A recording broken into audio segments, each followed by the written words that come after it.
Hello everyone and a very good morning.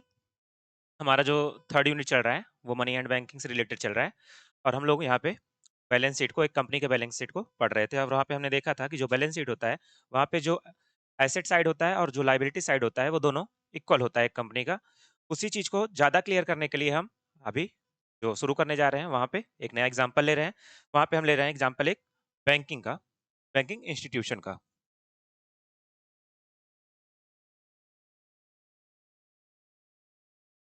तो suppose करते हैं कि कोई एक कारपोरेशन है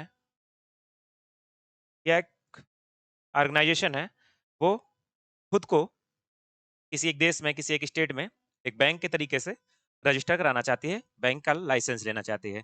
तो वहाँ पे जो सेंट्रल बैंक होगा वहाँ पे, जैसे हमारे केस में आरबीआई हमारा सेंट्रल बैंक है। तो यहाँ पे जो ऑर्गेनाइजेशन है उसे क्या करना होगा, बैंक के लिए जो सेंट्रल बैंक है उससे लाइसेंस लेना होगा।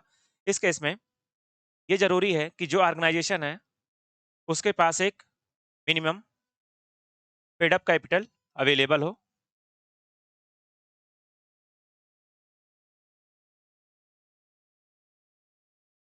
मिनिमम पेड अप कैपिटल इसके पास अवेलेबल हो। सपोज करते हैं कि हमारे केस में अगर यहाँ पे इंडिया में कोई एक ऑर्गेनाइजेशन है, इंस्टीट्यूशन है, वो बैंकिंग के लिए लाइसेंस लेना चाहता है, बैंकिंग इंस्टीट्यूशन बनने के लिए लाइसेंस लेना चाहता है, तो वहाँ पे उसके लिए 5 बिलियन रुपीस यहाँ पे paid up capital, minimum paid up capital होने चाहिए।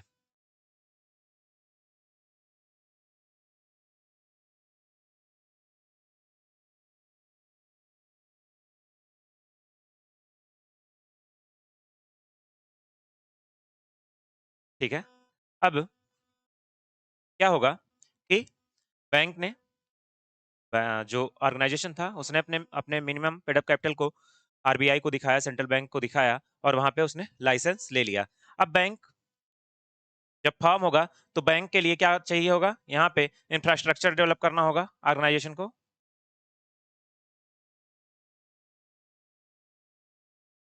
ह्यूमन रिसोर्स चाहिए होगा।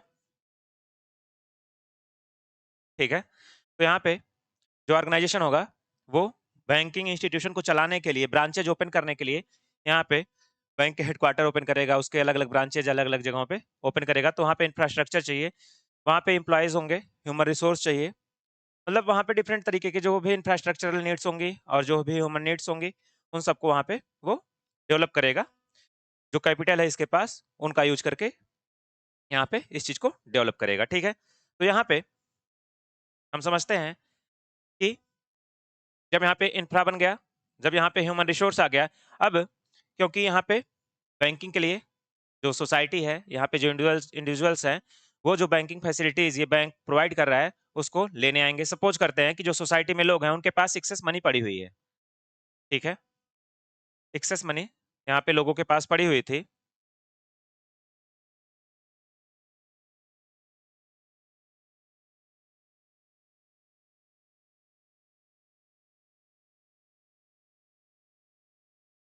लोग क्या करेंगे, इस एक्सेस मनी को बैंकिंग सिस्टम में अपने जो उनका अकाउंट होगा उसमें, सेविंग्स में या करेंट अकाउंट में, जिस भी अकाउंट में चाहेंगे, वो चाहेंगे तो टर्म डिपॉजिट में या फिर टाइम डिपॉजिट में, टर्म डिपॉजिट, टाइम डिपॉजिट या फिर डिमांड डिपॉजिट, किसी भी में चाहेंगे वो वहां पे जाएंगे और डिपॉजिट कर देंगे अपनी एक्सेस मनी को।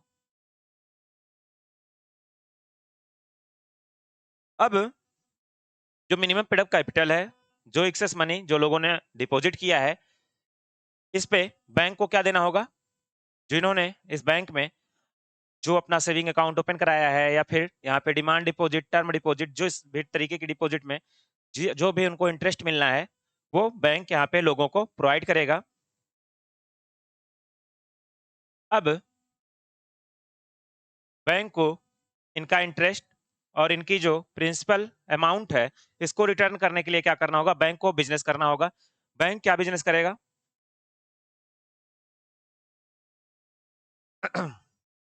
बैंक जो है यहाँ पे जो कैपिटलिस्ट होंगे या फिर कोई भी इंडिविजुअल हो, जो भी इन्वेस्ट करना चाह रहा है कहीं पे पैसे, उसको पैसे की जरूरत है, तो बैंक क्या करेगा, इनको लोन प्रोवाइड करेगा। लोन प्रोवाइड करेगा और इनसे इंटरेस्ट इंटरेस्ट लेगा और मैच्योरिटी पूरी होने पे यहाँ पे प्रिंसिपल भी रिटर्न हो जाएगा। ठीक है, तो यहाँ पे जो बैंक था, बैंक ने क्या किया, बैंक के पास कुछ पैसे अवेलेबल हैं, जो पैसे अवेलेबल हैं वो बैंक के असेट है। असेट क्या क्या है, वो मिनिमम पेड अप कैपिटल,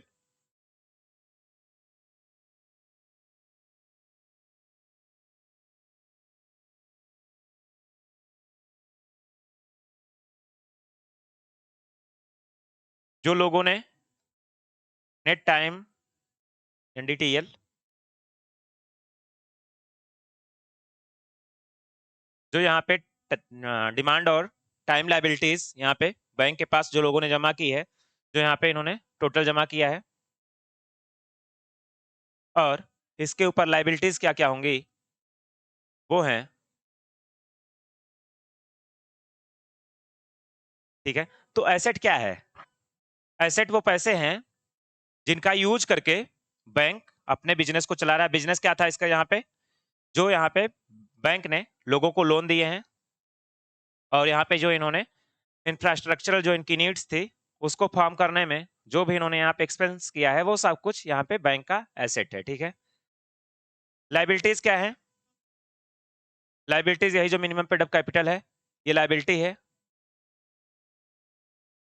क्योंकि जो भी जिसने भी यहाँ पे बैंक में इन्वेस्ट किया है वो अपने पैसे को निकालना चाहेगा, और जो इंस्टीट्यूशन, जो बैंकिंग इंस्टीट्यूशन है, जो भी इंफ्रास्ट्रक्चर है, जो भी कंपनी है, उसे क्या करना होगा, जो भी पैसे यहाँ पे लगाए गए हैं कंपनी में उसको निकालना होगा, प्रॉफिट बनाना होगा। ठीक है, लाइबिलिटीज और क्या है, जो लोगों ने यहाँ पे सेविंग्स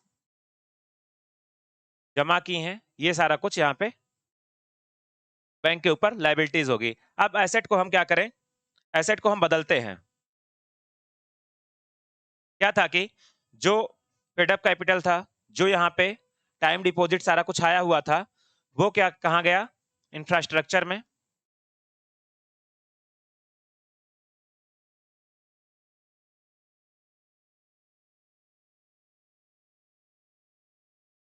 ह्यूमन रिसोर्स को परचेज करने में, वेजेस देने में, सैलरी में, और फिर यहाँ पे लोन के फॉर्म में यहाँ पे जो एसेट है, जो बैंक के पास सेविंग अमाउंट आए थे लोगों के, जो पेड अप कैपिटल था, वो सारा कुछ बैंक ने बिजनेस में कहाँ पे यूज कर दिया, इंफ्रास्ट्रक्चर बनाने में। मतलब यहाँ पे बिल्डिंग्स बनाई होंगी, ऑफिसेज ओपन किए होंगे, वहां पे जो सारा कुछ सिस्टम चाहिए होगा उस सबको परचेज किया होगा। तो जो सारा सिस्टम बिजनेस के लिए इंपॉर्टेंट था और बिजनेस में जो किया गया, लोन दिया गया, वो सारा कुछ जो है वो बैंक के लिए एसेट है, वो बैंक का एसेट है, बैंक के लिए एसेट है, बैंक को इस पे प्रॉफिट आएगा। और जो बैंक में इन्वेस्टमेंट किया गया है, जो सेविंग्स दी गई हैं, वो बैंक के ऊपर लाइबिलिटीज हैं। बैंक को क्या करना होगा, इन्हें लौटाना होगा, ये बैंक को पे करना होगा। तो जो टोटल मनी यहाँ पे बैंक के पास आई थी, जिसका बैंक बिजनेस में यूज कर रहा है, वही है यहाँ पे बैंक का एसेट। और ये जो मनी आई है इसी को बैंक को क्या करना है, लौटाना है। तो यही है बैंक की लाइबिलिटीज। और यहाँ पे इस केस में क्या होगा, asset is equal to liability होगा। ठीक है, ऐसे ही हमारी, हमने जो कल कंपनी का एग्जांपल लिया था तो उसको फिर से हम एक बार देखते हैं। तो वहां पे हमने एआर के पब्लिक लिमिटेड को लिया था।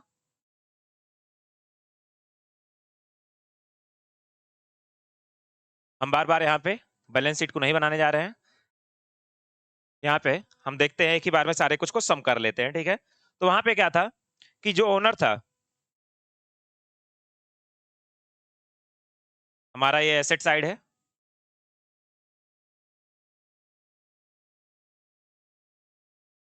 ओनर है, ओनर क्या करेगा, यहाँ पे पैसे को इन्वेस्ट करेगा। ठीक है, तो शुरू में जो ओनर है उसे पैसे को कंपनी में इन्वेस्ट करना होगा। ठीक है, तो यहाँ पे ओनर ने सपोज करते हैं 1 करोड़ रुपीस यहाँ पे एसेट के रूप में इन्वेस्ट कर दिया है। अब क्योंकि क्या हो रहा है कि अभी पैसे यहाँ पे कंपनी क्या कर रही है, कंपनी खुद को एक्सपेंड करने की कोशिश कर रही है और ज्यादा इंफ्रास्ट्रक्चर बनाने की जरूरत है, तो कंपनी क्या करेगी, यहाँ पे बैंक से कुछ लोन लेगी। इस प्रोसेस में,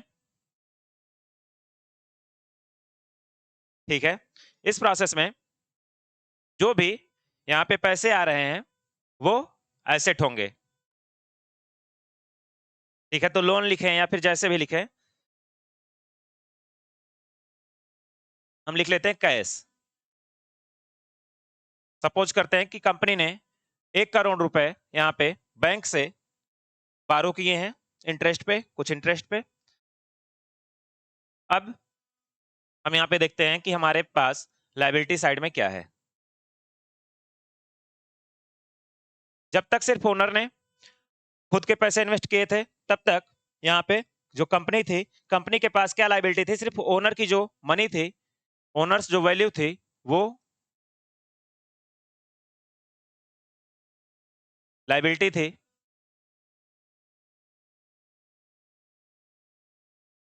फिर जब यहाँ पे बैंक से एसेट आ जाता है कुछ, जो 1 करोड़ का हमने लोन ले रखा है बैंक से, तो ये बैंक का लोन जो है ये भी लायबिलिटीज में ऐड हो जाएगा।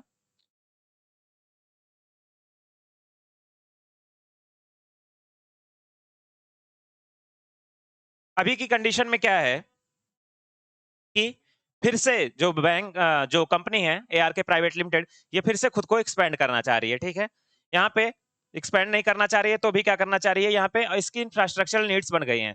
जो ऑफिशियल वर्क था वो बढ़ गया है, इसकी वजह से यहाँ पे इंफ्रास्ट्रक्चर इसको बढ़ाना पड़ेगा। इंफ्रास्ट्रक्चर बढ़ाने के लिए अब क्या चाहिए, फिर से पैसे की जरूरत है। अब क्या करें, क्योंकि जो कंपनी है ये थोड़ी सी पुरानी हो चुकी है, मार्केट में लोगों को पता चल गया इस कंपनी के सब्जेक्ट में, ये कंपनी थोड़ी सी रिलायबल हो चुकी है। अब कंपनी क्या करेगी, ये कंपनी मार्केट में अपने डेट स्लिप्स को लोगों को बेचेगी, सेल करेगी। ठीक है, तो यहाँ पे कंपनी क्या कर रही है, अपने बॉन्ड्स को यहाँ पे मार्केट में ला रही है।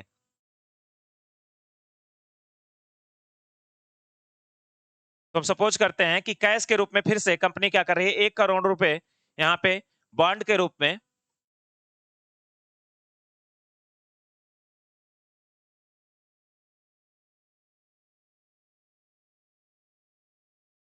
कंपनी ने मार्केट में लोगों के पास गई, वहां पे लोगों को एक दस्तावेज दिया और वहां पे बताया, दस्तावेज कैसा होगा, यहाँ पे सपोज ये स्लिप है, यहाँ पे कंपनी का नेम एआर के प्राइवेट लिमिटेड मेंशन होगा,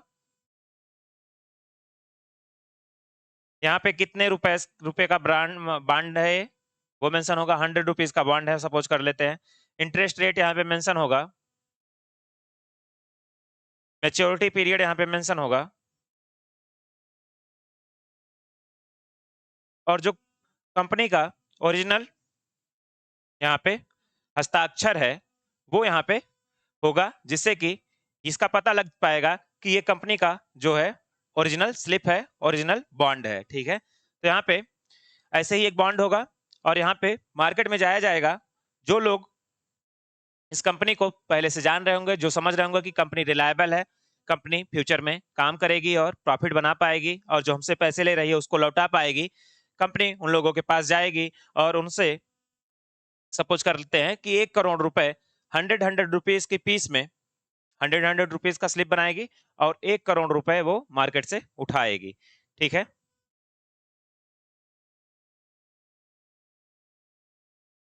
तो यहाँ पे हो गया। हाँ,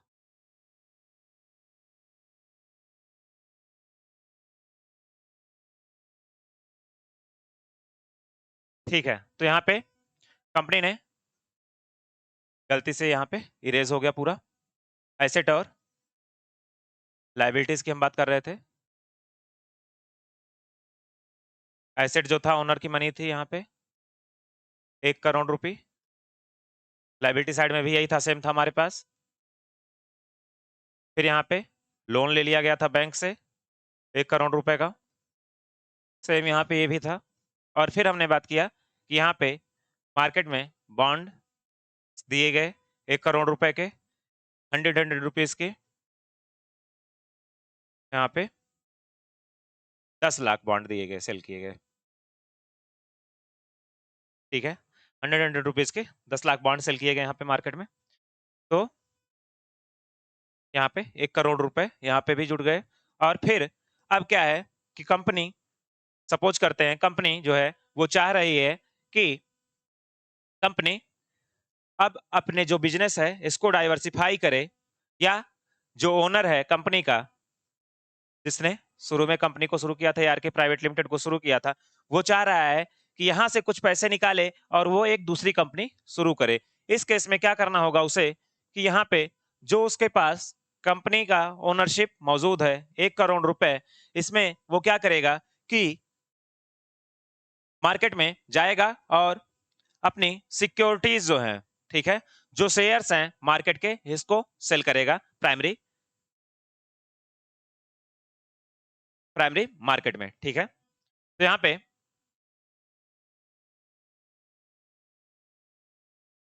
सपोज करते हैं कि शेयर्स को सेल करेगा वो 50 लाख रुपीस के शेयर्स को वो इक्विटीज बना के और सेल कर रहा है मार्केट में। तो यहाँ पे ये जो ओनर का 1 करोड़ रुपए था, ये क्या हो जाएगा, ये बदल जाएगा। और ओनर ने क्या किया, अपनी 50% जो ओनरशिप थी, जो शेयर थे कंपनी के, जो 100% शेयर अभी तक सिर्फ ओनर के पास थे, कंपनी ने इसे मार्केट में सेल कर दिया। और यहाँ पे इस लाइबिलिटी को, जो ओनर की लाइबिलिटी थी, इसको 50 लाख रुपीस, और यहाँ पे जो शेयर होल्डर्स हैं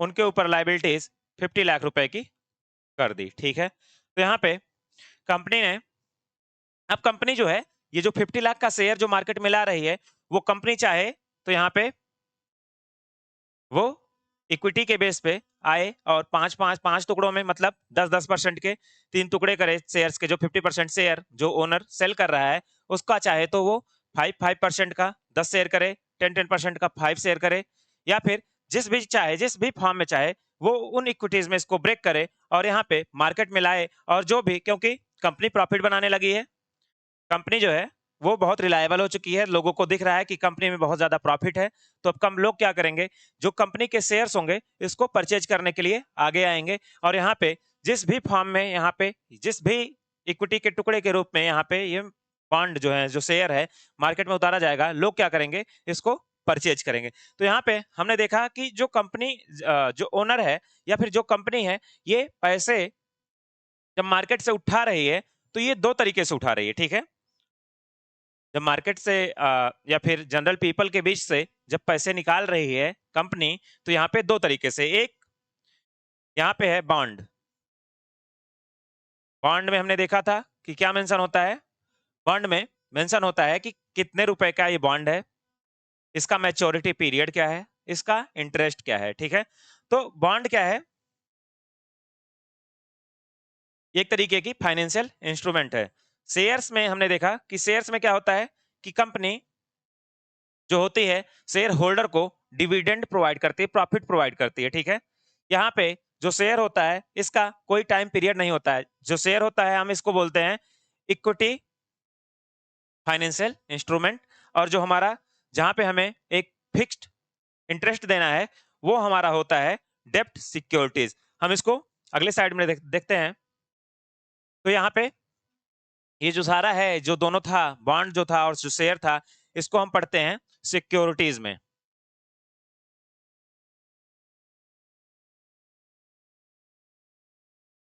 सिक्योरिटीज होती क्या है, सिक्योरिटीज जो होती हैं ये फाइनेंशियल रिसीट्स होती हैं, स्लिप्स होती हैं, कुछ भी हम कहें, फाइनेंशियल रिसीट कहें, फाइनेंशियल स्लिप कहें, या फाइनेंशियल इंस्ट्रूमेंट कहें, ठीक है। तो जो सिक्योरिटी है ये है हमारा फाइनेंशियल स्लिप, रिसीट, इंस्ट्रूमेंट, ठीक है। तो जो सिक्योरिटीज हैं वो हमारी स्लिप हैं, रिसीट्स हैं और इंस्ट्रूमेंट हैं, कुछ भी हम यहाँ पे कहें। और इसके यूज करके हम क्या करते हैं, इस इसका यूज करके कंपनी क्या करती है, कंपनी मार्केट से पैसे उठाती है और सिक्योरिटीज के एवज में कंपनी लोगों को रिटर्न प्रोवाइड करती है।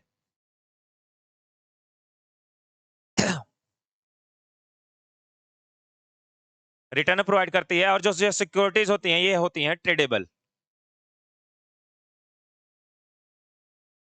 अभी हम देखेंगे ट्रेडेबल कैसे होती हैं और यहाँ पे जो रेट्स होता है, जो यील्ड होता है, जो फेस वैल्यू होता है, ये सारी कुछ अभी हम आगे चल के देखेंगे। ठीक है, तो जो सिक्योरिटीज होती हैं ये रिटर्न, सिक्योरिटीज पे रिटर्न मिलता है।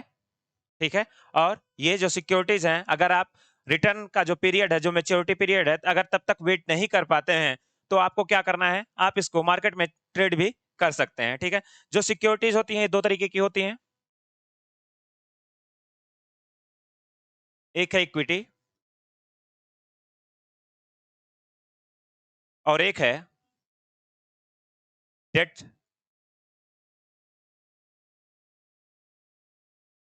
सिक्योरिटीज।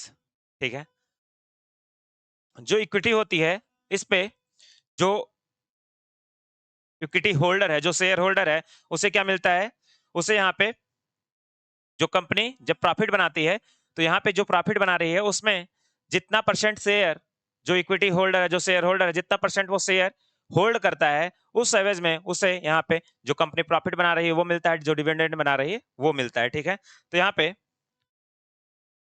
इक्विटी यहाँ पे डिविडेंड देती है,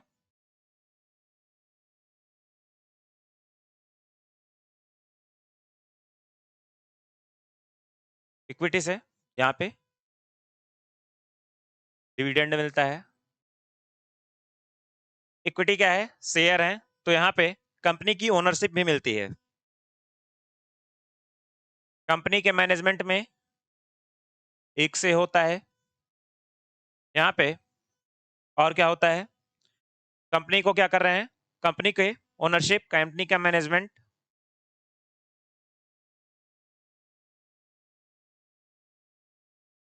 ठीक है, तो यहाँ पे जो डिविडेंड है या फिर जो प्रॉफिट है वो फिक्स नहीं होता है। ठीक है, फिक्स्ड इंटरेस्ट जैसा यहाँ पे कुछ भी नहीं होता है। ठीक है, कंपनी जब प्रॉफिट बनाएगी तो जो शेयर होल्डर है उसे प्रॉफिट मिलेगा, कंपनी में जो डिविडेंड हो रहा है वो उसका हिस्सा उसे मिलेगा। अगर लॉस कर रही है तो जो शेयर होल्डर है, जो इक्विटी होल्डर है, उसे कंपनी के साथ लॉस को उठाना पड़ेगा। ठीक है, डेब्ट सिक्योरिटीज में क्या होता है, ये फिक्स्ड इंटरेस्ट होता है।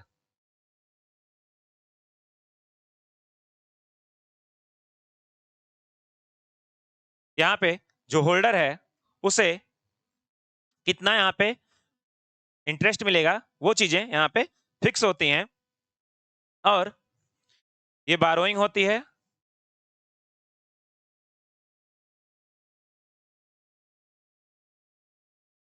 एंड मस्ट होता है टू बी रिपेड।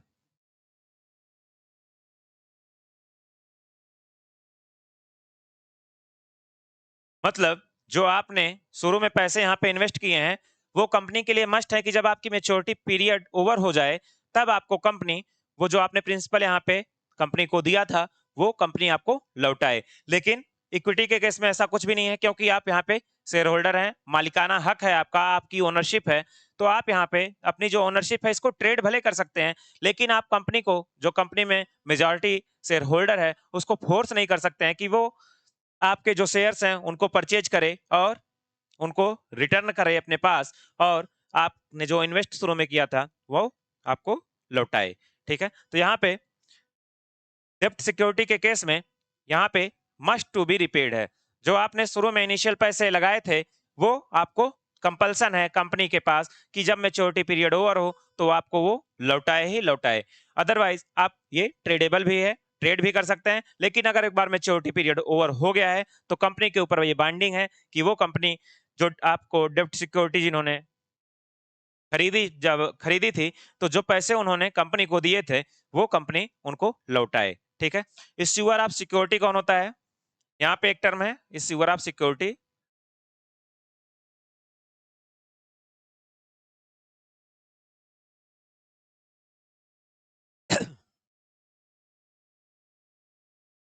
तो कोई भी इंस्टीट्यूशन कोई भी कंपनी, कोई भी कारपोरेशन, कोई भी फाइनेंशियल इंस्टीट्यूशन जो कि यहाँ पे सिक्योरिटीज को मार्केट में फ्लोट कर रहा है, जो मार्केट से फंड लेना चाहता है, उठाना चाहता है, जो सिक्योरिटीज को जारी कर रहा है, वो है इशूअर ऑफ सिक्योरिटी। और इंडिविजुअल, जो दूसरा टर्म है हमारे पास, वो है इंडिविजुअल इन्वेस्टर।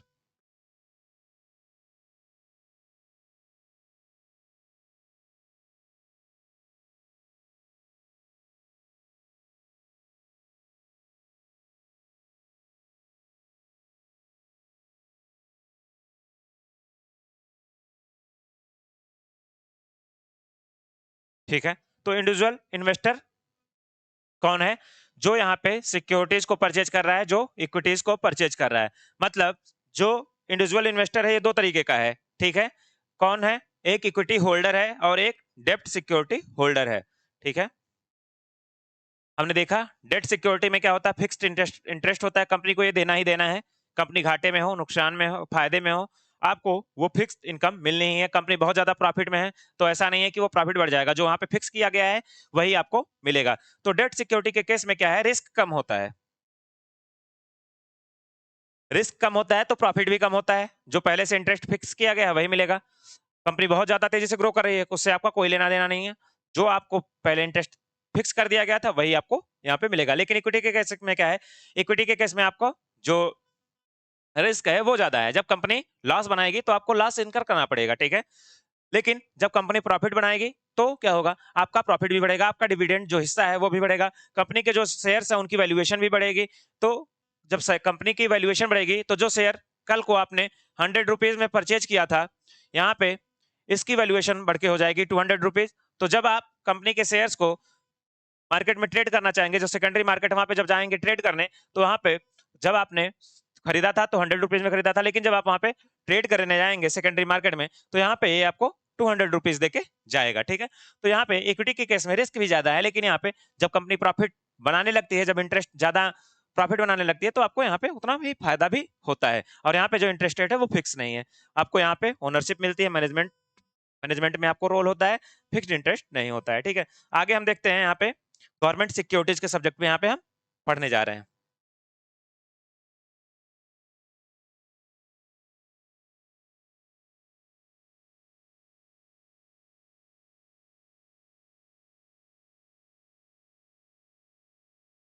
पहली बात तो ये, गवर्नमेंट जो सिक्योरिटीज सेल करती है वो शेयर्स नहीं होते, वो इक्विटी होल्डर्स नहीं होते, इक्विटी शेयर्स नहीं होते। ठीक है, यहाँ पे जो गवर्नमेंट सेल करती है वो, उसको हम बोलते हैं जीसेक, गवर्नमेंट सिक्योरिटीज, और ये डेप्ट इंस्ट्रूमेंट ही होते हैं।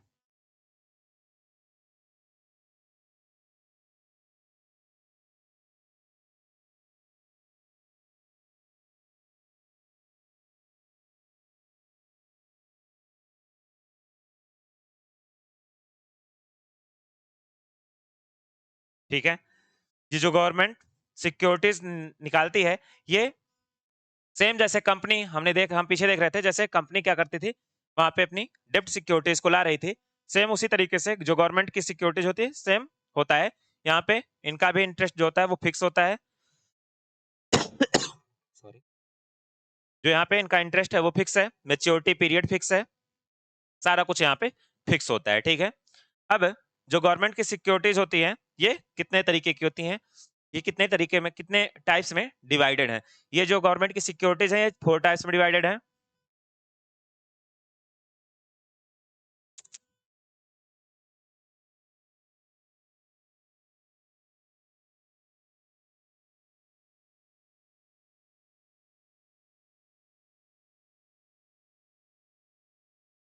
अच्छा, जो गवर्नमेंट सिक्योरिटीज है, क्योंकि एक कंपनी है,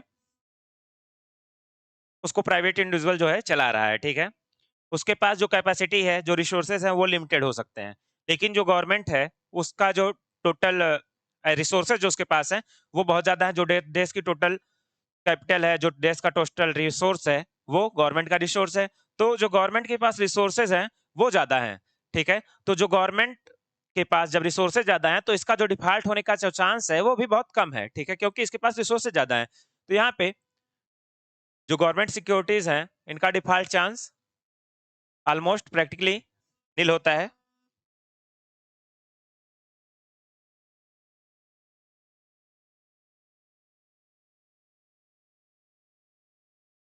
डिफॉल्ट चांसेस कम होते हैं, इस वजह से इसको गिल्ट एज्ड बॉन्ड कहा जाता है।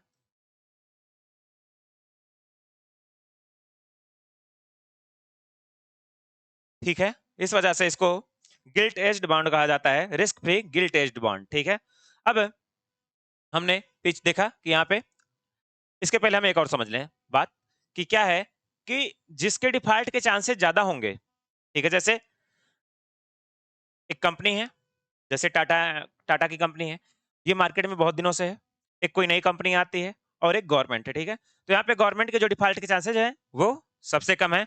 उसके बाद जो कंपनी बहुत लंबे समय से फील्ड में वर्क कर रही है, सोसाइटी को सर्विस प्रोवाइड कर रही है, उसके ऊपर लोगों के ट्रस्ट ज्यादा होंगे, और जो कंपनी अभी कल ही शुरू हुई है उसके ऊपर ट्रस्ट लोगों के सबसे कम होंगे। तो जिसके ऊपर जितना ज्यादा ट्रस्ट होगा, उसका जो बॉन्ड यील्ड है, मतलब जो उसको इंटरेस्ट पे करना पड़ेगा अपनी सिक्योरिटीज पे, डेब्ट सिक्योरिटीज पे, वो उतना ही कम होता है, क्योंकि लोग उसको उतना ही ज्यादा, जैसे गवर्नमेंट की सिक्योरिटीज है, लोगों को पता है कि ये डिफॉल्ट नहीं करेगा, उनका पैसा नहीं डूबेगा, तो लोग क्या करेंगे, कम, यहाँ पे रिस्क कम है तो कम प्रॉफिट पे ही, कम इंटरेस्ट पे ही यहाँ पे जो गवर्नमेंट की सिक्योरिटीज है इसको परचेज करने के लिए जाएंगे। लेकिन जहां पे उनको लगेगा कि रिस्क ज्यादा है, हो सकता है कि कंपनी कल को डिफॉल्ट कर जाए, तो उस केस में क्या होगा कि लोग ज्यादा इंटरेस्ट की डिमांड करेंगे, मतलब जिस कंपनी के ऊपर जितना कम ट्रस्ट होगा लोगों को, उसको अपने जो इंटरेस्ट है, जो बॉन्ड, जो वो बॉन्ड जारी करे, जो बिल जारी कर रही है, जो डेब्ट सिक्योरिटी जारी कर रही है, उसको उतना ही ज्यादा इंटरेस्ट देना पड़ेगा, जिससे कि लोग उसके जो उसने सिक्योरिटी को इश्यू किया है उसको परचेज करें। ठीक है, हम यहाँ पे गवर्नमेंट सिक्योरिटीज को देख रहे थे और हमने देखा कि यहाँ पे ये जो गवर्नमेंट सिक्योरिटीज होती है, ये 4 तरीके की होती है। जो पहली है वो है ट्रेजरी या टी बिल्स।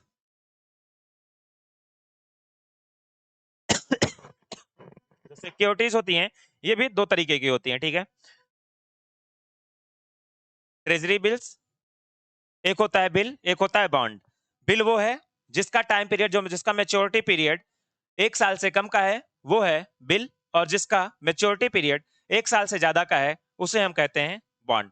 तो गवर्नमेंट सिक्योरिटीज में हमने देखा कि गवर्नमेंट सिक्योरिटीज जो होती है 4 टाइप की होती हैं, और जिस जिस इसमें जो पहला हम पढ़ने जा रहे हैं वो है हमारा ट्रेजरी बिल्स, टी बिल्स। ठीक है, ये शॉर्ट टर्म का डेप्ट इंस्ट्रूमेंट है, और ये जो होता है इसको हम जीरो कूपन बॉन्ड भी बोलते हैं, जीरो कूपन सिक्योरिटी भी बोलते हैं। ठीक है, तो शॉर्ट टर्म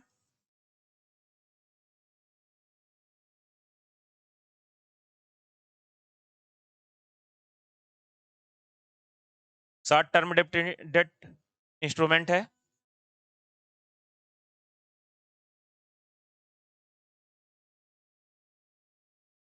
शॉर्ट टर्म डेप्ट इंस्ट्रूमेंट है, इसको हम जीरो जीरो कूपन,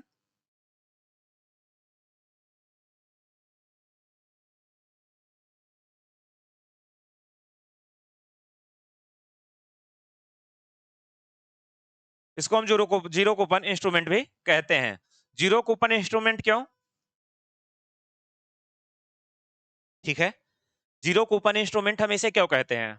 तो एक तरीके का जैसे जो बिल है हमारे पास या जो बॉन्ड है हमारे पास, उसमें क्या होता है, हमने देखा कि ARK के प्राइवेट लिमिटेड, जो वैल्यू है वो 100 रुपीज है, जो इंटरेस्ट है वो 20% है, 100 रुपीज का इंटरेस्ट जो है 10% है। तो ये हमारा है कि जो हमारी बिल है, जो हमारी सिक्योरिटी है, ये परचेज की जा रही है 100 रुपीज में। ठीक है, इस केस में हमारा जो ARK प्राइवेट लिमिटेड का जो सिक्योरिटी है वो 100 रुपीज में सेल किया जा रहा है, और इस पे जो एनुअल या मंथली जो इंटरेस्ट मिलेगा वो 10% का मिलेगा, मतलब आपको हर महीने 10-10 रुपए मिलते रहेंगे, और मेच्योरिटी होने पे आपको 110 रुपीज एक साथ में मिल जाएंगे। ठीक है, दूसरा तरीका क्या है कि जो ये 100 रुपीज का बॉन्ड है, 100 रुपीज का जो बिल है, इसे कुछ कम रुपए में बेचा जाए। जैसे 100 रुपीज का बिल था, इसे 95 रुपीज में मार्केट में सेल किया गया, और मैच्योरिटी पीरियड 6 महीने बाद, जब ये इसकी मैच्योरिटी पीरियड ओवर हो गई, तब इसे जब कंपनी को दिया गया, तो कंपनी ने, क्योंकि इसकी फेस वैल्यू जो थी 100 रुपीज थी, और जब इसको सेल किया था तो 95 रुपीज में सेल किया था, और ये जो बॉन्ड था हमारा, जो बिल था ये हमारा, ये 95 रुपीज में सेल किया गया था उस टाइम पे। तो जब हम मेच्योरिटी पीरियड पे इस बिल को रिटर्न करने जाएंगे तो यहाँ पे कंपनी 100 रुपीज को लौटा देगी। ठीक है, तो यहाँ पे क्या किया गया, जीरो कूपन बॉन्ड के केस में क्या हुआ कि जो फेस वैल्यू थे उस पे हमने जब बॉन्ड को रिटर्न किया तो हमें 100 वो फेस वैल्यू मिल गई, और जब हमने इसको परचेज किया था मार्केट से तब हमें कुछ डिस्काउंटेड रेट पे यहाँ पे ये बॉन्ड या बिल हमें मिला था। ठीक है, तो जीरो कूपन बॉन्ड क्या होता है, जीरो कूपन बॉन्ड वो बॉन्ड होता है जो कि हमें डिस्काउंट पे मिलता है,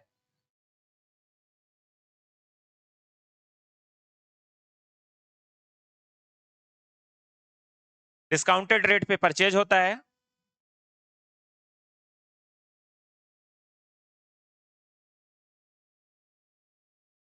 purchased at discounted rate and redeemed at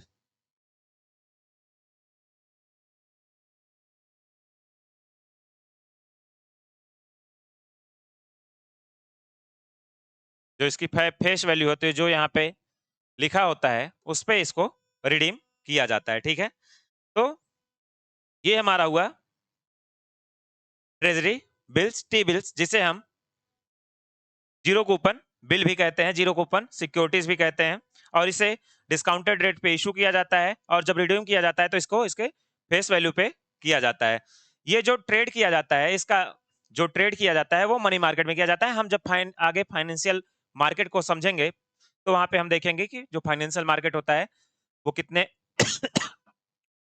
groups में डिवाइडेड होता है और क्या क्राइटेरिया होते हैं उसके डिवीजन के। ठीक है, तो यहाँ पे बस इतना ध्यान रखना है कि ये इस जो जीरो कूपन बिल होता है, जो ट्रेजरी बिल होता है, इसको हम zero coupon instrument, zero coupon securities भी कहते हैं, और इसको जब इशू किया जाता है तो डिस्काउंटेड रेट पे इशू किया जाता है।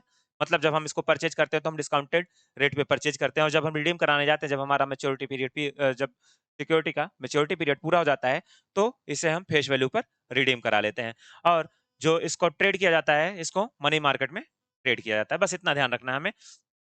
अब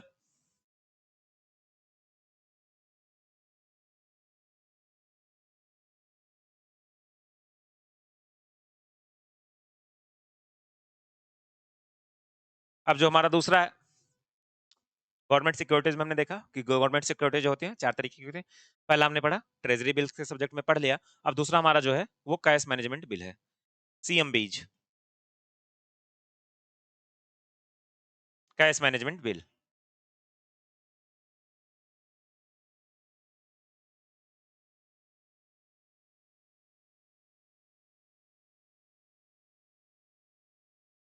तो क्या होता है जब टेम्परेरी लेवल पे जो गवर्नमेंट का एक्सपेंस होता है ये ज्यादा हो जाता है और गवर्नमेंट के पास रिसीट्स नहीं होती हैं उस टाइम पे, तो गवर्नमेंट क्या करती है, कैश मैनेजमेंट बिल्स को मार्केट में लाती है। ये जो इंस्ट्रूमेंट है ये हमारे लिए नया इंस्ट्रूमेंट है, 2010 में गवर्नमेंट इसको लेके आई थी, और यहाँ पे ये शॉर्ट टर्म इंस्ट्रूमेंट है, और टेम्परेरी मिसमैच जब हो जाता है कैश फ्लो में गवर्नमेंट के लिए, तो यहाँ पे गवर्नमेंट क्या करती है, कैश मैनेजमेंट बिल को इशू करती है।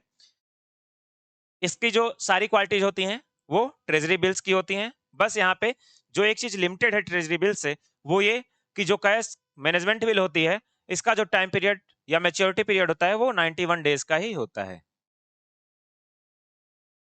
बाकी सारी जो कैरेक्टरिस्टिक है इसकी,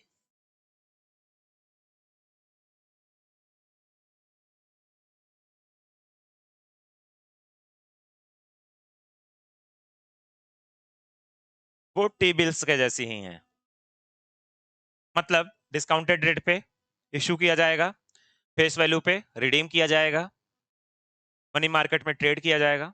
ये सारा जो कुछ प्रॉपर्टी था ट्रेजरी बिल का उसको ही फॉलो करेगा कैश मैनेजमेंट बिल, एक्सेप्ट कि जो ट्रेजरी बिल है वो 1 ईयर का जो पीरियड है उसमें वो कितने भी दिन का हो सकता है, 1 साल से कम हो बस, बाकी कितने भी दिन का हो सकता है। लेकिन जो कैश मैनेजमेंट बिल है ये टेम्परेरी जब मिसमैच होता है हो जाता है गवर्नमेंट की देयता में, तो वहां पे उसको फुलफिल करने के लिए, जो गवर्नमेंट की देयता है उसको फुलफिल करने के लिए शॉर्ट टर्म टेम्परेरी पीरियड के लिए इसको इशू किया जाता है, और इसका जो टाइम पीरियड है वो फिक्स्ड है 91 डेज। बाकी सारी प्रॉपर्टीज ट्रेजरी बिल के तरीके से ही है। अब जो तीसरा है वो है डेप्ट सिक्योरिटीज। ठीक है, जो गवर्नमेंट, यहीं पे हम पढ़ते हैं इसको,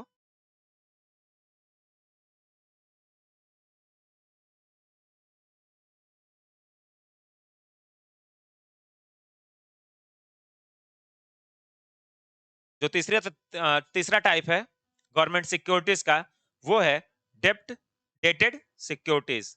डेटेड सिक्योरिटीज।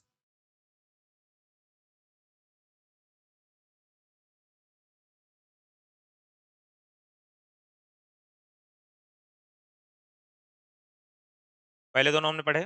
पहला दोनों क्या था? एक ट्रेजरी बिल था हमारा, और एक दूसरा जो था वो कैश मैनेजमेंट बिल था।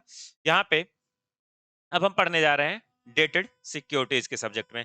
जो डेटेड सिक्योरिटीज होती हैं ये कई तरीके की होती हैं। पहला जो है इसमें वो है फिक्स्ड रेट। जो यहाँ पे यील्ड होता है, जो हमने पीछे देखा था एआरके के ग्रुप में, एआरके प्राइवेट लिमिटेड के केस में, तो वहां पे इंटरेस्ट रेट जो था वो था 10%। ठीक है, 10% का मतलब 100 रुपीज पे 10% पर मंथ उसको मिल रहा है। मतलब वहां पे पर मंथ उसको 10 रुपए यहाँ पे दिए जा रहे हैं। ठीक है, जब मेच्योरिटी होगी तो प्रिंसिपल के साथ और 10% के साथ सारा कुछ उसको, जो इन्वेस्टर है उसको मिल जाएगा। ठीक है, अब यहाँ पे जो वहां पे 10 रुपए मिल रहे हैं वही है यील्ड। वही है जो 10% इंटरेस्ट है, वही है किसी बॉन्ड का यील्ड, किसी बिल का यील्ड। यहाँ पे जो डेटेड सिक्योरिटीज में हम पहला पढ़ रहे हैं, यहाँ पे फिक्स्ड रेट। मतलब जो डेटेड सिक्योरिटीज होंगी उनमें जो पहला टाइप होगा वो फिक्स्ड रेट का होगा। मतलब यहाँ पे गवर्नमेंट जो होगी, वो जो बॉन्ड जारी कर रही है उस पे वो जो यील्ड होगी उसको एकदम फिक्स कर देगी। और यहाँ पे जब तक मेच्योरिटी पीरियड नहीं हो जाएगा तब तक इस पे जो यील्ड होगा वो हमेशा के लिए फिक्स रहेगा। ठीक है, दूसरा जो है वो है फ्लोटिंग रेट बॉन्ड।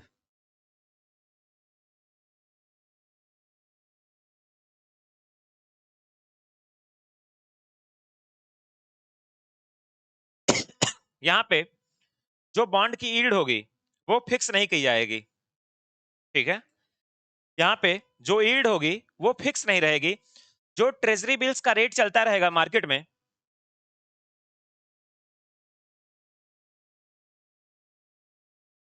जो ट्रेजरी बिल्स पे यील्ड चलेगा मार्केट में टाइम टू टाइम, उसके अकॉर्डिंग ये फ्लक्चुएट करेगी। ठीक है, तो यहाँ पे जो ट्रेजरी बिल जो है उसका जो यील्ड होता है उसके अकॉर्डिंग इसको फिक्स कर दिया जाता है। मतलब ट्रेजरी बिल्स का जो इंटरेस्ट होगा, जो यील्ड होगा, जिस हिसाब से वो फ्लक्चुएट करता रहेगा मार्केट में, उसी हिसाब से फ्लोटिंग रेट का जो बॉन्ड है उस पे जो यील्ड होगा वो भी फ्लक्चुएट करता रहेगा। बाकी बस क्या है कि यहाँ पे इसका टाइम पीरियड, क्योंकि बॉन्ड है तो यहाँ पे इसका जो टाइम पीरियड है वो ज्यादा रहेगा। तो जैसे पहले 6 महीने में जो ट्रेजरी बिल था उस टाइम, ये मान लेते हैं हम एक कोई बॉन्ड है, ठीक है, इसका जो टाइम पीरियड है वो 5 ईयर का।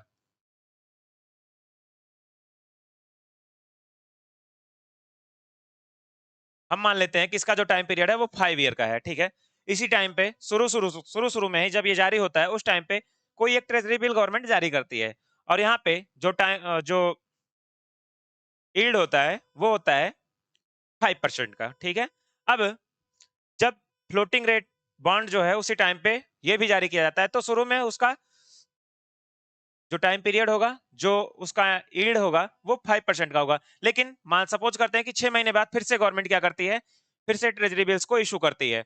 अब उस टाइम पे क्या हो गया कि जो यील्ड रेट है वहां पे ट्रेजरी बिल का 6 महीने बाद जो फिर से नए ट्रेजरी बिल्स इशू किए गए, वहां पे इंटरेस्ट रेट को 5% से बढ़ा के 7% कर दिया गया। अब 6 महीने बाद जो फ्लोटिंग रेट बॉन्ड है, जो कि उसी टाइम पे जब पहली बार जारी किया गया था, पहले 6 महीने तो यहाँ पे 5% के रेट से यहाँ पे बॉन्ड यील्ड मिला। लेकिन जब सेकेंड हाफ ईयरली चलने लगा तो वहां पे इसका भी जो रेट होगा वो 7% हो जाएगा, क्योंकि जब सेकेंड हाफ ईयरली चल रही है वहां पे जो ट्रेजरी बिल्स गवर्नमेंट जारी कर रही है, इशू कर रही है, वहां पे रेट्स बढ़ गए हैं, तो यहाँ पे भी उसी के अकॉर्डिंग रेट्स जो होंगे बढ़ जाएंगे, बढ़ के 7% हो जाएगा। ठीक है, तो यहाँ पे फ्लोटिंग रेट बॉन्ड जो है ये ट्रेजरी बिल्स के अकॉर्डिंग, जो ट्रेजरी बिल्स पे रेट चल रहा होता है उसी के अकॉर्डिंग इसको क्या किया जाता है, मैनेज किया जाता है।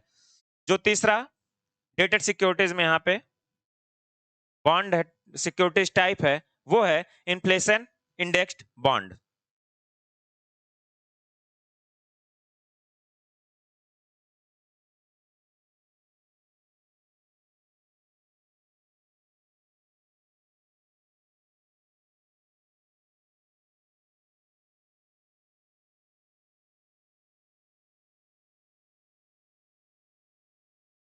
क्या है कि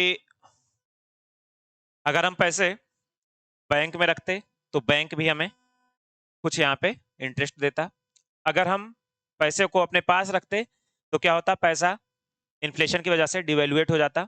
जो हमारे पास 100 रुपए पड़े हुए थे वो अगले साल में 95 की वैल्यू के ही रह जाते। हमारे पास वो उनकी फेस वैल्यू तो 100 रुपी, बट उनकी पर जो परचेजिंग पावर थी वो 95 रुपीज की ही बचती। ठीक है, तो यहाँ पे इन्फ्लेशन जो चल रहा है, ठीक है, जब हम यहाँ पे कहीं पे भी पैसे को अपने क्या करेंगे, सेव करने जाएंगे, चाहे हम बैंक में सेव करने जाएं या फिर हम सिक्योरिटीज के थ्रू इसको इन्वेस्ट करने जाएं, तो हम क्या चाहेंगे कि जो इन्फ्लेशन चल रहा है इससे ज्यादा हमें इंटरेस्ट मिले। क्योंकि जब इन्फ्लेशन से ज्यादा इंटरेस्ट होगा तभी क्या होगा, हमारे पैसे की वैल्यू बढ़ेगी। अदरवाइज हम सपोज करते हैं कि इन्फ्लेशन हमारे मार्केट में चल रहा है 10% का, मेरे पास है 100 रुपीज, मेरे पास 100 रुपीज अवेलेबल है, मार्केट में इन्फ्लेशन है 10% का, और अगली साल जब मैं सिक्योरिटीज में इन्वेस्ट किया तो मुझे मिले 107 रुपीज। क्या मुझे यहाँ पे फायदा हुआ? जो मैंने पैसे को सेव किया या फिर सिक्योरिटीज में इन्वेस्ट किया, क्या मुझे सिक्योरिटीज में इन्वेस्ट करने से कोई फायदा हुआ? जी नहीं। क्या होना चाहिए था कि मुझे एटलीस्ट 110 रुपीज यहाँ पे मिलने चाहिए थे, जिससे कि एटलीस्ट मुझे 110 रुपीज मिलने चाहिए थे, जिससे कि जो इन्फ्लेशन बढ़ रहा है उस हिसाब से जो परचेजिंग पावर होती, जो वैल्यू होती मेरी करेंसी की, जो इस साल 100 रुपीज थी, अगली साल 110 में कन्वर्ट हो रही है, 107 में कन्वर्ट हो रही है, वो इसके इक्वल हो पाती जो इस साल जो मेरे पास फेस वैल्यू पड़ी थी उसकी जो परचेजिंग पावर थी उसके इक्वल हो पाती। ठीक है, तो यहाँ पे हमेशा ट्राई ये किया जाता है कि जो यील्ड हो, जो किसी भी बॉन्ड की यील्ड हो, वो इन्फ्लेशन जो वहां पे चल रहा है उस टाइम पीरियड में उससे ज्यादा हो। तो यहाँ पे जो इन्फ्लेशन इंडेक्स्ड बॉन्ड है, इस केस में क्या किया जाता है कि जो बॉन्ड की यील्ड होती है, जो इंटरेस्ट रेट हमें मिलना है, वो सीपीआई या डब्ल्यूपीआई के साथ रिलेट कर दिया जाता है। मतलब जो यील्ड होगा, सपोज करें कि यहाँ पे ये मेंशन होगा कि जो यील्ड है वो इन्फ्लेशन परसेंटेज, इन्फ्लेशन में कोई भी इन्फ्लेशन हो सकता है, इन्फ्लेशन परसेंटेज प्लस 2% का होगा। ठीक है, जो बॉन्ड का यील्ड होगा वो इन्फ्लेशन का जो परसेंटेज है प्लस 2% मोर होगा। ठीक है, तो यहाँ पे जो इन्फ्लेशन इंडेक्स्ड बॉन्ड होता है उसको इन्फ्लेशन के साथ पिक कर दिया जाता है। वो इन्फ्लेशन सीपीआई भी हो सकता है, वो इन्फ्लेशन हमारा डब्ल्यूपीआई भी हो सकता है। ठीक है,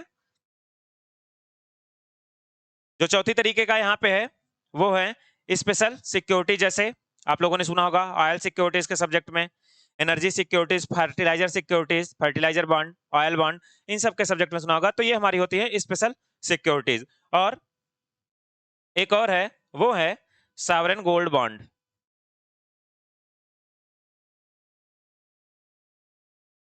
इस केस में क्या होता है, आपके पास जो सोने पड़े हुए हैं, जो गोल्ड पड़ा हुआ है, उसको जाएं आप गवर्नमेंट के पास और गवर्नमेंट के पास इसको गिरवी रखें और गवर्नमेंट से एक ऋण पत्र ले लें, एक बॉन्ड ले लें, और जो उस टाइम आपके गोल्ड की वैल्यू होगी उस पे आपको सालाना 2.5% का इंटरेस्ट दिया जाएगा। और इसका जो मेच्योरिटी पीरियड होता है वो 8 ईयर का होता है। 5 ईयर के बाद आप कभी भी इससे निकल सकते हैं, इस बॉन्ड से को दे सकते हैं, और यहाँ पे आपको 2.5% का यील्ड मिलता है। आपके पास जो गोल्ड पड़े हुए हैं आप जाएं उसको बॉन्ड के रूप में गवर्नमेंट के पास जमा करें और गवर्नमेंट आपको एक बॉन्ड देगी जिसका मैच्योरिटी पीरियड 8 ईयर है, और यहाँ पे गवर्नमेंट इस बॉन्ड पे आपको 2.5% का सालाना इंटरेस्ट देगी, एनुअल इंटरेस्ट देगी। ठीक है, जो गोल्ड जहाँ पे डिपॉजिट करने की कैपेसिटी है या फिर कितना आप गोल्ड यहाँ पे डिपॉजिट कर सकते हैं, वो individual, house hold, Hindu undivided family trust etcetera के अलग अलग है। मतलब कौन इंडिविजुअल कितने रुपीस का बॉन्ड, कितना यूनिट जो गोल्ड है वो यहाँ पे डिपॉजिट कर सकता है बॉन्ड के लिए, वो इंडिविजुअल किस बैकग्राउंड से आता है उस पर डिपेंड करेगा। Individual family, Hindu undivided family से है, इंडिविजुअल सिर्फ इंडिविजुअल है, इंडिविजुअल किसी ट्रस्ट का हिस्सा है, इस पे डिपेंड करेगा कि यहाँ पे सॉवरेन गोल्ड बॉन्ड में वो कितना कितना यूनिट गोल्ड को जमा कर सकता है। जो चौथे तरीके का यहाँ पे हम बॉन्ड को पढ़ने जा रहे हैं, गवर्नमेंट सिक्योरिटीज को पढ़ने जा रहे हैं, वो है स्टेट डेवलपमेंट लोन्स, एसडीएल्स।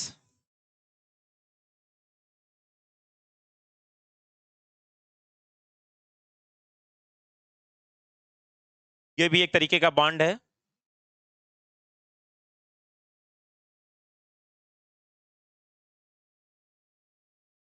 और जो स्टेट गवर्नमेंट होती हैं उनके पास बस यही एक इंस्ट्रूमेंट है गवर्नमेंट सिक्योरिटीज में, ठीक है। इनका जो मेच्योरिटी पीरियड होगा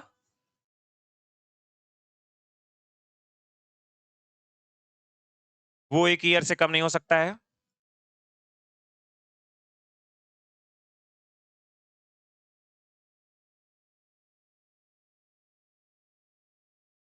maturity period shouldn't be less than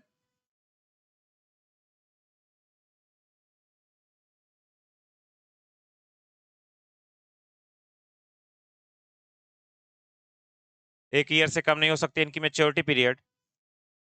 और जो स्टेट गवर्नमेंट है उसके पास सिर्फ यही एक इंस्ट्रूमेंट है मार्केट से पैसे लेने का, और इनका जो मेच्योरिटी पीरियड है वो 1 साल से कम नहीं हो सकता है। और जो ये एसडीएल्स हैं, स्टेट डेवलपमेंट लोन्स हैं, इनका यूज बैंक जो है एसएलआर के रूप में भी कर सकता है, क्वालिफाइड फॉर एसएलआर।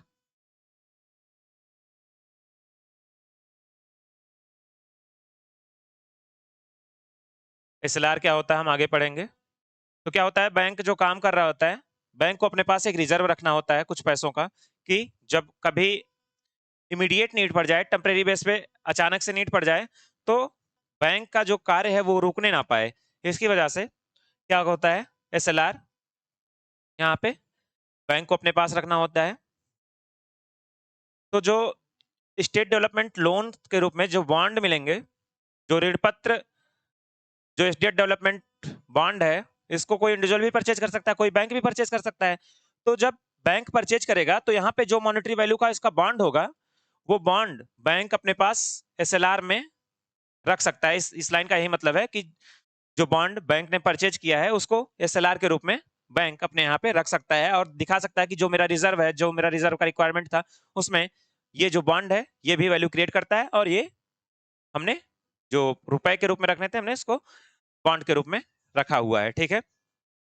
अब जो गवर्नमेंट सिक्योरिटीज है इनको इशू कौन करता है और ऑक्शनिंग इसकी कौन करता है। गवर्नमेंट सिक्योरिटीज मतलब G-SEC।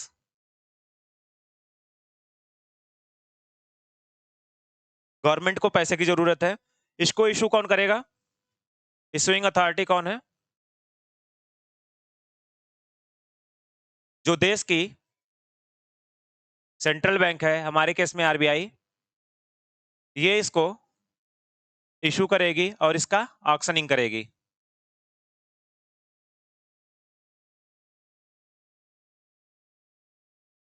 इसको ऑक्शन कहाँ किया जाता है, हमारे पास एक इलेक्ट्रॉनिक प्लेटफॉर्म है जिसका नाम है ई-कुबेर। उस प्लेटफॉर्म पे जो गवर्नमेंट की सिक्योरिटीज होती हैं इनको यहाँ पे ऑक्शन किया जाता है। और यहाँ पे कौन कौन इस जो प्लेटफॉर्म है, जो इलेक्ट्रॉनिक प्लेटफॉर्म ई-कुबेर है, यहाँ पे कौन कौन जुड़ा होता है, तो यहाँ पे जो देश के सारे कॉमर्शियल बैंक्स हैं, शेड्यूल्ड अर्बन कोऑपरेटिव बैंक्स हैं, प्राइमरी डीलर्स हैं, इंश्योरेंस कंपनीज हैं, प्रोविडेंट फंड हैं, फॉरेन पोर्टफोलियो इन्वेस्टर्स हैं, इंडिविजुअल्स हैं, ये सारे यहाँ पे जुड़े हुए हैं। जो फॉरेन पोर्टफोलियो इन्वेस्टर हैं और इंडिविजुअल्स हैं, ये डायरेक्टली यहाँ पे जा सकते हैं, मार्केट में पार्टिसिपेट कर सकते हैं और यहाँ से गवर्नमेंट सिक्योरिटीज को परचेज कर सकते हैं। और यहाँ पे इनको जो जो ये प्लेटफॉर्म है इसको रेगुलेट करने का काम भी आरबीआई का है, क्योंकि यहाँ पे जो गवर्नमेंट की सिक्योरिटीज है सिर्फ वही ऑक्शन की जाती हैं, ठीक है। तो जो गवर्नमेंट की सिक्योरिटीज है वो ऑक्शन कहाँ की जाती है, आरबीआई द्वारा रेगुलेटेड जो ई-कुबेर है यहाँ पे regulated and managed by RBI. यहाँ पे गवर्नमेंट की जो सिक्योरिटीज हैं वो यहाँ पे ट्रेड की जाती हैं, खरीदी और बेची जाती हैं। और यहाँ पे जो बॉन्ड्स हैं ये भी ट्रेड किए जाते हैं, बॉन्ड्स आर आल्सो ट्रेडेड। जो कैपिटल मार्केट है, यहाँ पे जो बॉन्ड्स हैं वो कैपिटल मार्केट में भी परचेज किए जाते हैं, सेल किए जाते हैं, और जो बिल्स हैं वो सिर्फ मनी मार्केट में ही परचेज किए जाते हैं। मतलब यहाँ पे जैसे हमने देखा था cash management bill, treasury bills, तो ये जो ट्रेजरी बिल्स हैं, कैश मैनेजमेंट बिल्स हैं, ये सिर्फ मनी मार्केट में ही किए जाएंगे। लेकिन जो कैपिटल मार्केट है वहां पे जब आप आएंगे और डेटेड सिक्योरिटीज की बात करेंगे, तो वहां पे जो डेटेड सिक्योरिटीज की जब हम वहां पे बात करेंगे, तो ये जो डेटेड सिक्योरिटीज होती है कैपिटल मार्केट में भी क्या करी जा सकती हैं, परचेज की करी जा सकती हैं, ट्रेड की जा सकती हैं। आज की क्लास हमारी यहीं पे रखी जाती है, कल हम यहीं से कंटिन्यू करेंगे।